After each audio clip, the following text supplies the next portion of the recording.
Hey everybody, welcome to Jacob's Quest, and today I just finished watching episode 5 of The Last of Us. Obviously, full spoilers ahead. Yeah, wow, I think this might have been the best episode to date, because it feels like this episode delivered on every single aspect that the franchise and the games contain. You know, it was action packed. It was filled with the clickers and the infected. It was heartbreaking. It dealt with a lot of human elements and the way people treat each other and the things you would do for the people you love and the tragedy of all that. Like, every single aspect was hit on in this one episode, and it was this was the best episode. I'm just gonna say it. This is the best episode of the show so far. And I know that's, we're 5 episodes in, but like, wow. And the other thing is that, because, obviously I've played both the games like a lot of people, and I know exactly what's about to happen when certain characters are introduced. For the most part, I've not really felt any kind of the show hasn't made me like overly depressed or anything, because I kind of see it coming and I'm like, okay, I know exactly, like, oh, there's Sarah, yep, and there she goes, like, I know exactly what's about to happen. And even though that's the case with this episode, the way that they did it with Henry and Sam here, jeez, man. Ooh, like especially those last moments when Ellie put the board and wrote "I'm sorry" on the grave. Oh my god. Okay, whew, started to get a little, like, my eyes started watering a little bit. Oh god, oh no. Wow, this episode was just masterfully done on just all accounts. Wow, like this, like if nothing else, it's like, why do we need a live action adaptation of any kind of game or any kind of cartoon or anything? It's like, this is why, because they took what happens in the game and they mixed some pieces together, like they put elements together where it's like, I believe the place you go underground with the classroom and all that. I believe that Sam and Henry were not around for that part, but having them be around, that way Ellie and Sam kind of get their moment playing around with like the toys and the chalkboard and the books and all that. Just having all of that come together and go, it all works so well. It was amazing. Okay, and also on top of that, this made last episode a little bit better, because I'm not gonna lie, last episode I was kind of disappointed, only because like they introduced this whole like the People's Revolution and they're hunting down Henry, and it was sort of unclear why Henry was so important. Like, I know that like, they said like, oh, he betrayed my brother and all that, right? But I'm like, okay, but who's your brother? Why do I care about this at all? What exactly happened here? And we don't really get those answers until this episode, where it turns out, of course, that he did in fact betray her brother, who they hype up her brother, who was like this great, trusting, amazing guy who was like leading the people and everyone believed in him, and he was like the best dude ever. And Henry betrayed him to the government because he needed medicine for Sam, and Sam had leukemia and he was gonna die. So it's like, again, kind of like these parallels of like, what would Joel do for Ellie, which, spoiler alert, we'll find out exactly what he's kind of willing to do.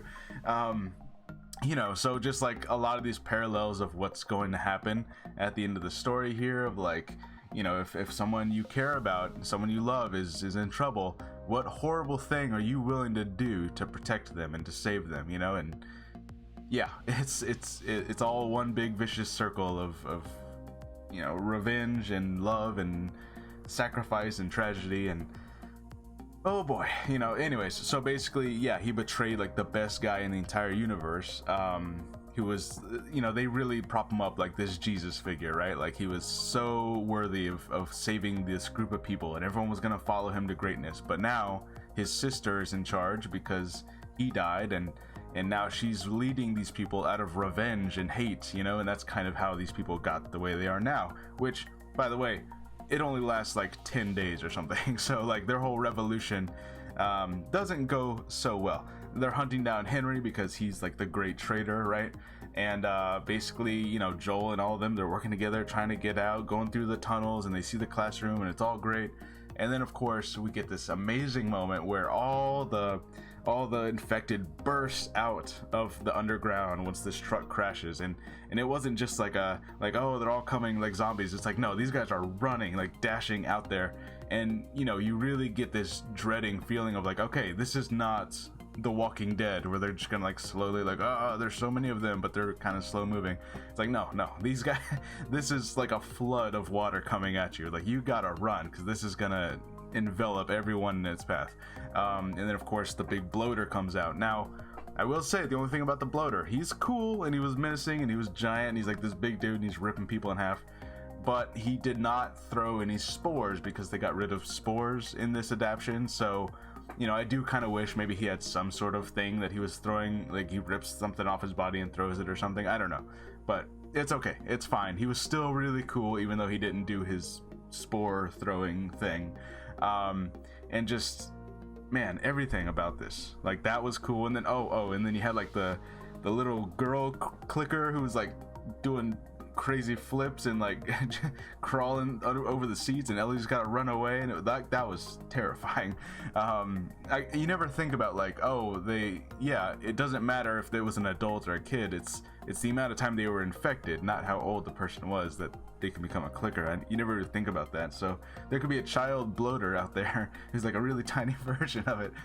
Anyways, so yeah, just everything about this was just amazing. Even like the sniper part where like they're all hunkered down and the sniper's shooting at them, like it was reminding me of parts in the game that I had forgotten about, which now it makes me want to replay it even more. I got to get on that.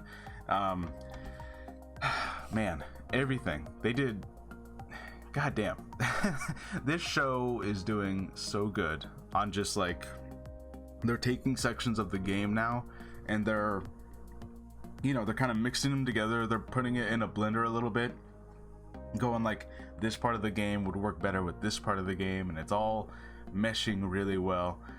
They're kind of changing the locations a little bit, but none of the core story or the core themes or anything that is supposed to happen, none of that is changing, right?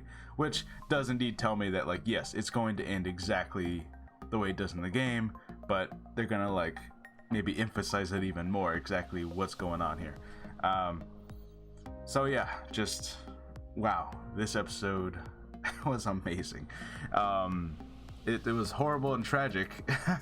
It's like at the end, the again, like the I'm sorry note just left there, like, ugh. Oh man. But yeah, this was great. This show is, I hope it stays this strong, because this one felt like the payoff that I didn't get from last episode. So I almost wish that they had released last episode and this episode like as a two-parter or something. But anyways, this was great. This was just so well done. Let me know what you guys think, and yeah, I'll see you guys on the next episode. Bye.